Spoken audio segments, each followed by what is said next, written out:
Hello and welcome back. It's me again. I'm here with another lecture from your favorite course, organic chemistry. I know many of you are going to say, I hate organic chemistry. Come on, like it's really lovely course and take it easy. And yeah, organic chemistry is not that, easy course, but at the same time, if you study for it, frankly, it's a lovely course. And I hope, you have the same idea about it until now. Okay, so we're talking about ketones and aldehyde. And last time I showed you how to name aldehyde and ketone functional groups. And I have a challenge for you, and the challenge is this. I have a molecule that it has two of the functional groups, aldehyde and ketone. Now I want to name this one. Which one of them is going to get the priority?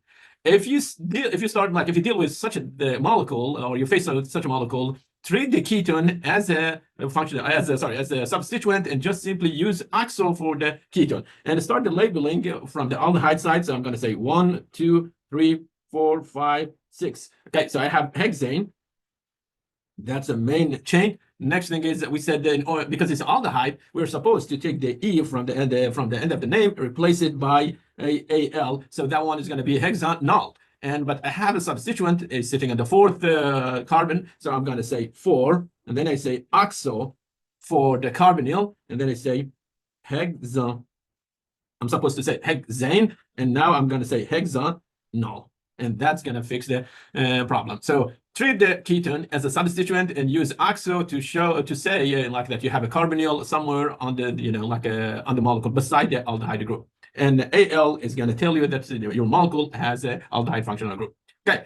Now let's go through a new subject and how to prepare aldehyde and ketones. In chapter, I believe 12, we had 12 or also the alkyne chapters. We went through oxidation of alcohol and also oxidation of alkene and alkyne. And we said we can use them actually to turn them to aldehyde or ketone. It depends to the oxidizing agent. If it's a soft or mild oxidizing agent, then we can turn primary alcohol to aldehyde. And so it's not going to go stream and it will give us aldehyde. For the secondary alcohol, regardless of what we are using, and always it will be ketone. And for tertiary, it's not going to go through oxidation.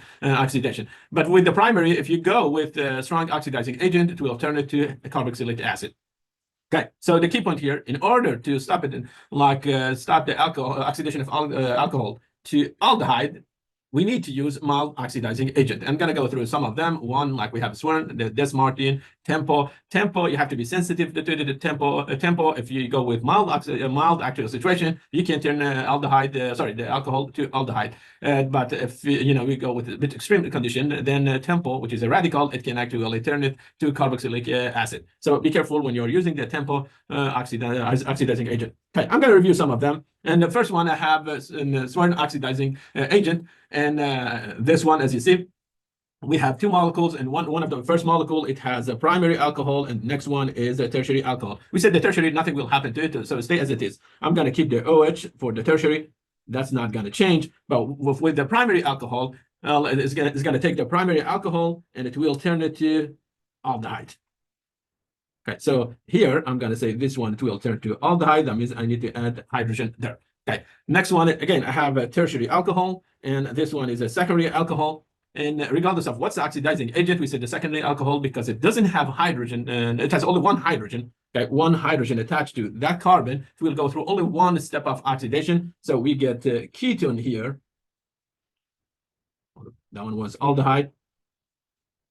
And the tertiary stayed as it is. Okay. And reminder about the tertiary, why the tertiary is not going to go through oxidation, because there is no H attached to to this carbon. If there is no H there, then it will not go through oxidation.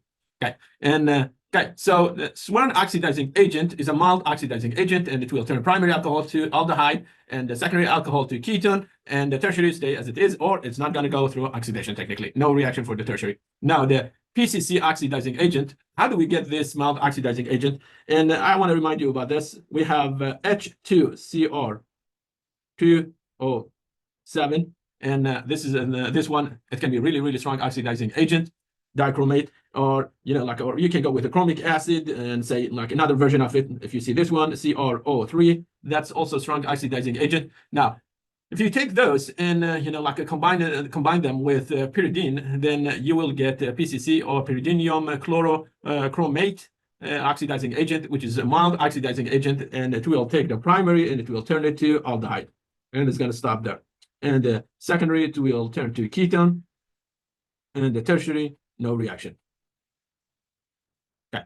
In the first example, I have a primary alcohol and it's a diol. And so I'm going to say both of them, they will go through oxidation and they will give me dialdehyde. Okay. Or and you can say this one will be diol. Okay. And next one is we have a secondary alcohol, and that alcohol, that carbon, and it has one hydrogen attached to it. So it's just going to go through one step of oxidation, and it will give us such a product. And this one, it will be ketone.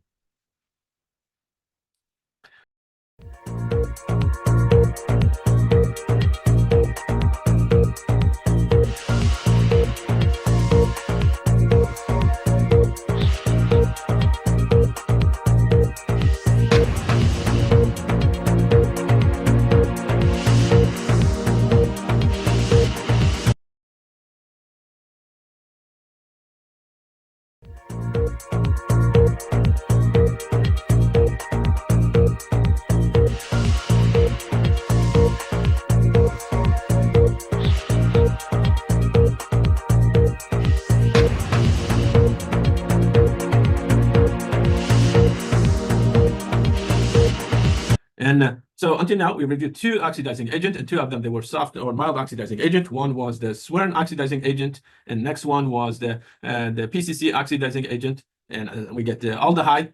And how about the Des-Martin oxidizing agent? That one also is a soft one, and we run the reaction in the presence of triethyl, like ammonium, or NETE3. That's a base. So the reaction needs a basic situation somewhere, like a basic condition during the process. And again, it's going to take the primary alcohol, and it will turn it to aldehyde, secondary to ketone, and the third one, or tertiary, no reaction. Okay, and the first one is a tertiary alcohol, and this one is a secondary alcohol. And so I'm going to say the tertiary stay as it is, no reaction for it, but the secondary alcohol, it will turn to ketone. And next example, we have primary alcohol, but the primary alcohol, and like as you see here, like it's not really like in allylic position, but like I want to say this, there's a double bond here. Okay, that double bond, it can go through oxidation. It depends what we are using. And so I have an alcohol, a primary alcohol, and there is a double bond there. And the question is, can I just oxidize, the primary alcohol and keep the double bond as it is? If you're using Des-Martin oxidant, and the answer is yes, you can have such a thing. And so I'm going to say we will get an aldehyde. Well, the double bond stayed as it is. So we did not change the double bond. And many, oxidizing agent, the double bond actually, it will go through oxidation, and you will see the double bond is turned to something else while the alcohol is turning to aldehyde. So one selective reagent, to keep it untouched and keep it out of the reaction technically is going to be the Des-Martin oxidizing agent. Okay. I have another method, like to actually get ketone and aldehyde, and we can use it in ozone, and this is going to be subject of next lecture. But for now, I'm going to stop the lecture here, and thank you very much.